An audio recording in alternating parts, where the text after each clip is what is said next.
Welcome to today's deep dive. We're going to be talking all about, those times when you just feel stuck and motivation just kind of takes a nosedive. Even Yeah, your favorite things seem kind of blah. right. The lecture we're looking at calls this being in a funk. And it's based on this lecture called Emerging from the Funk: How to Overcome Life's Low Points and Reclaim Your Energy. Mm. Pretty good title, right? Catchy. Yeah. So let's just dive right in. Okay. So first off, it's actually kind of reassuring to know that like even the most successful people, they experience this too. It's not about like being negative or anything. Right. It's about understanding like the science behind why we get stuck and I think most importantly like figuring out how to break free. Absolutely. I think everyone listening has felt this at one time or another. Absolutely. Yeah. Just acknowledging that it's a universal experience can be really helpful Yeah, because it takes away some of the shame that can prevent us from actually addressing it. for sure. For sure. Okay, so the lecture outlines like 6 common reasons we get into these funks. Okay. Some of them are pretty intuitive, like emotional overload,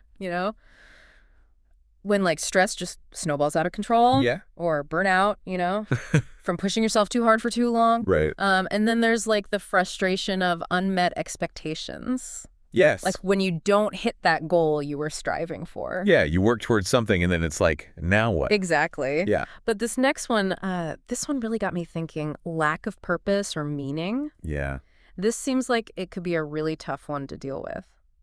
It can be, and it often ties into like major life transitions. Oh, interesting. Like think about it. Have you ever felt a little lost Mm, after you achieve a big goal, yeah. like graduating or getting a promotion Yeah. or finishing a big project? Yes, totally. You work so hard towards something and then you're like, now what? Exactly. Yeah. It's normal to feel a dip in motivation after that initial excitement fades away. Yeah. And the lecture describes it like your brain is searching for the next challenge, Uh-huh. the next peak to climb. Oh, that's a good way to put it. Yeah, So it's not just our thoughts and emotions, right? Totally. Our brain chemistry gets involved too. absolutely. The lecture talks about how dopamine, cortisol, and serotonin Right. all get affected. That's right. Yeah. Dopamine, that motivation molecule, it takes a dip, Okay. which kind of explains why even like fun activities can seem really dull and unappealing. Right. So low dopamine makes even those things that you usually love just seem totally unappealing. Exactly. Like your brain's reward system is just malfunctioning. Precisely. You might know logically that you enjoy spending time with friends or watching your favorite show, but when you're in a funk, Yeah. your brain just doesn't light up the same way. Gotcha. And that's why like forcing yourself to do those things sometimes doesn't help because the reward just isn't there. That makes a lot of sense. Okay, so we've covered some reasons why we get into funks, but how do we actually get OUT? Right. The lecture outlines these 6 steps. And what I found really interesting is that they all focus on taking action, even when it feels like the last thing you want to do. Right. Yeah. So the first step is really simple, but it's important. Okay. Acknowledge the funk. Okay. No pretending it's not happening, No beating yourself up. Just recognizing, okay, I'm in a funk. I like to think of it as just acknowledging the reality of the situation. All right. Like, hey, funk, I see you there. It's not about dwelling in it, but just recognizing its presence. I love that analogy. Mm-hmm. So step 2 is about becoming a funk detective. Ooh. It's like figuring out the root cause. Yeah. Is it overwork? Mm. Is it a specific stressor? Right? Is it feeling disconnected from your goals? Right? The lecture emphasizes that knowing the why makes finding the right solution so much easier. Yeah. So step 3 is where things start to get actionable. Okay. It's called start small. Okay. And this really resonated with me. Yeah. Instead of needing a complete life overhaul, the lecture encourages us to focus on tiny, manageable steps. I like that. It's about building momentum through those quick wins. Small victories. Yeah, exactly. So the lecture uses the example of cleaning your house. Okay. Instead of being overwhelmed by the idea of tackling the entire place, you focus on just clearing off the kitchen counter. Oh, yeah. What do you think about that approach? I think it's brilliant. Yeah. The lecture argues that action creates motivation, not the other way around. Even those small wins can start to shift your mindset and your brain chemistry. Yeah. It's like priming the pump for bigger changes. Yeah, I can see that. When I'm feeling overwhelmed, even a small task completed can make a big difference. Totally. So step 4 is change your environment. Okay. And it emphasizes that our surroundings can significantly impact our mood. Absolutely. What stood out to me was the suggestion to get out into nature. Yeah. I've certainly felt the benefits of that. There's a lot of research to support that idea. Is there? Yeah, studies have shown that spending time in nature can actually reduce those stress hormones that we were talking about earlier. Wow. It can improve focus, and it can even boost creativity. That's amazing. Like hitting the reset button for your mind and body. I love that. Okay, so we've acknowledged the funk, we've investigated the cause, we've started small, and we've changed our environment. Right. What's next? Step 5 is cultivate gratitude. Okay. And I know it might sound a little cliche, but hear me out. Okay. The lecture highlights that even when you're feeling down, there are always things to be grateful for. Right.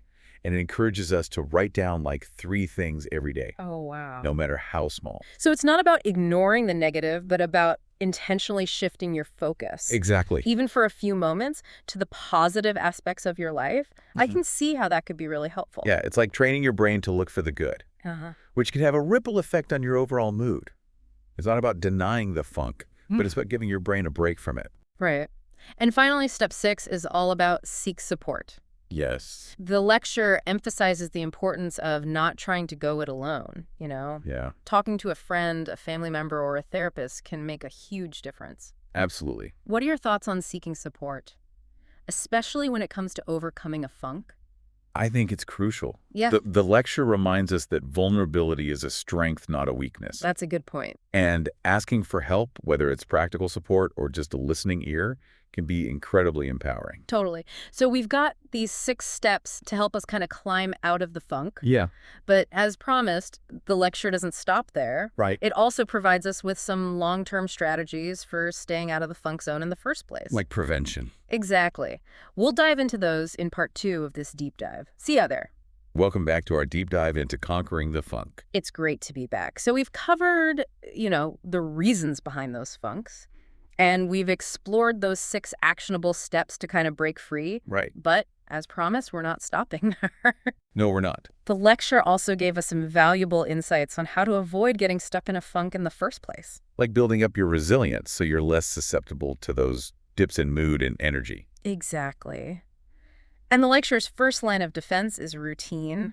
Yeah, routine. Oh, A solid routine can be a game changer, especially when like life feels chaotic or overwhelming. right.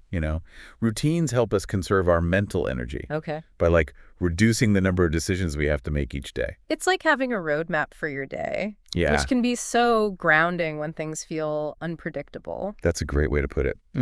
And the lecture's second long-term strategy focuses on setting meaningful goals. Okay. And not just any goals, but ones that truly resonate with you. Right. Ones that tap into your values and aspirations. So this isn't about chasing someone else's definition of success, right? Exactly. It's about figuring out what makes you tick, Yes. what gets you excited and motivated. Got it. It's about aligning your actions with what truly matters to you. Yeah. And when you're working towards something that has personal significance, it's easier to stay motivated and engaged even when things get tough.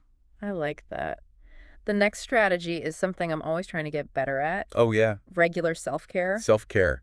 And the lecture emphasizes that self-care isn't just about bubble baths and face masks, Right. although those can certainly be part of it. Sure. It's about taking a more holistic approach to well-being, Okay. nurturing your physical, mental, and emotional health. So it's about making self-care non-negotiable. Yes. It's not just something you squeeze in when you have spare time. Right. The lecture frames it as like preventative maintenance for your overall well-being. It's about making those consistent investments in yourself Okay. so you're better equipped to handle life's ups and downs. And finally, the lecture wraps up with a pretty powerful concept. Yeah. Mindfulness. Mindfulness. This is where it gets really I interesting. know. Mindfulness is about bringing more awareness to the present moment without judgment. It's about noticing your thoughts, feelings, and sensations without getting swept away by them. I used to think mindfulness was all about meditation. But the lecture provides a much broader perspective. All right. It's about finding moments of mindfulness throughout your day, even in seemingly ordinary activities. Exactly. Yeah. It's about bringing a sense of presence and awareness to everything you do. Right. Like, for example, instead of mindlessly scrolling through your phone while you eat breakfast, you actually pay attention to the taste of your food, Yeah. the aroma of your coffee, Okay. the sounds around you. Right. It's about savoring those simple moments. I love that. It's about bringing that same level of awareness to your interactions, Yeah. your work, even your chores. Exactly. Sounds like a powerful way to shift your perspective Yeah, and stay more grounded in the present moment. absolutely. And the beauty of mindfulness is that it can be cultivated in so many different ways. Right. It's not about adding another item to your to-do list, but about finding ways to infuse your existing routine with more presence and intention. So we've gone from understanding what a funk is to uncovering its roots, then arming ourselves with both short-term and long-term strategies to conquer it. Right. And we've even explored ways to prevent those funks from taking hold in the first place. It's great. I feel like we've covered a lot of ground in this deep dive. We have. And the beauty of this knowledge is that it's applicable to so many aspects of your life. Yeah. By incorporating these insights and strategies, you're not just managing your mood, you're building resilience, you're improving your focus, and ultimately, you're living with more intention and awareness. Before we wrap up, the lecture poses one final thought-provoking question, Mm-hmm. and that's where we'll pick up in part 3 of this deep dive. Stay tuned. Welcome back to the final part of our deep dive into banishing the funk. We've covered a lot of ground, from the science behind those low points to practical strategies to reclaim your energy and even prevent future funks. Right. And now, as promised, we're going to leave you with that final thought from the lecture, that question that can help you personalize everything we've talked about and gain even more control over your mood and your energy. Okay, so the lecture points out that we've explored, those various reasons why we get into funks, but it challenges us to kind of go a step further. Yeah. Have you ever noticed any patterns in your own funks? Like, think about it. Do they tend to happen at certain times of the year?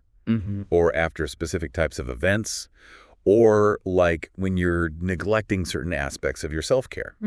For example, maybe you notice a dip in your mood every winter, or perhaps you tend to feel stuck after periods of intense stress or like big life transitions. Yeah.